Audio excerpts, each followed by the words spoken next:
Hi friends, అమూల్య కిచెన్కి స్వాగతం అండి. వంకాయ బఠానీ కర్రీ అండి. సూపర్గా ఉంటుంది కర్రీ. ఇది బాయిల్ చేసుకోవాలి. నైట్ అంతా నానబోసుకున్నాను. బఠానీ బాయిల్ చేసుకొని పక్కకు పెట్టేసుకొని చిన్న చిన్న పీసెస్ లాగా వంకాయ ముక్కలు కట్ చేసుకోవాలండి. నీట్గా కడుక్కొని కట్ చేసుకొని ఈ కర్రీ హోటల్ స్టైల్ లాగా చేసుకుందామండి. కర్రీ సూపర్గా ఉంటుంది.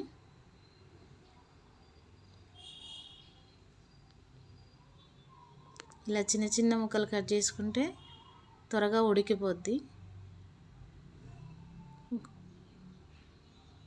ఇంకా గిన్నె పెట్టుకోండి. దాంట్లో ఆయిల్ వేసుకొని ఆ పోపు దినుసులు వేసుకోవాలండి.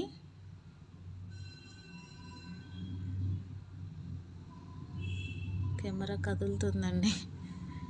ఒక ఆనియన్ అండి, అది చిన్న చిన్న ముక్కల్లాగా కట్ చేసుకొని ఫ్రై చేసుకోవాలా. నెక్స్ట్ పచ్చిమిర్చి అండి, కొంచెం కలర్ మారగానే ఆనియన్స్ 2 పచ్చిమిర్చి కట్ చేసుకొని వేసుకోవాలండి. నెక్స్ట్ అల్లం అండి, కొంచెం అల్లం వేసుకొని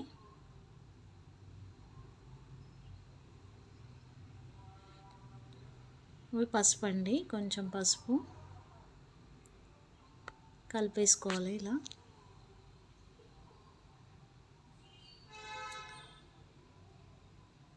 మనం బాయిల్ చేసుకునే బఠానీ ఉంటుంది కదా, అది వేసుకొని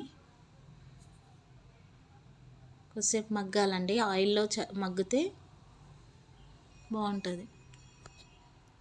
గిన్నె పెట్టి మగ్గిన తర్వాత ఒకసారి తీసి మళ్ళీ ఒకసారి కలుపుకొని దాంట్లో టమాటాలు 2 టమాటాలు అండి, 2 టమాటాలు వేసుకోవాలి. ఇలా కలిపేసుకొని మూత పెట్టేసుకొని కొద్దిసేపు మగ్గనివ్వాలి. అలా సాల్ట్ అండి తగినంత,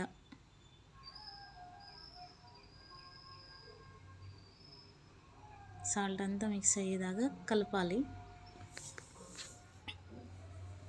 కొద్దిసేపు మగ్గాలి. సాఫ్ట్గా కావాలండి. ఆ టమాటో ఉడికి సాఫ్ట్గా అయిన తర్వాత నెక్స్ట్ వచ్చేసి వంకాయలు వేసుకోవాలండి. అవి కూడా కొంచెం ఆయిల్లో ఫ్రై కావాలి.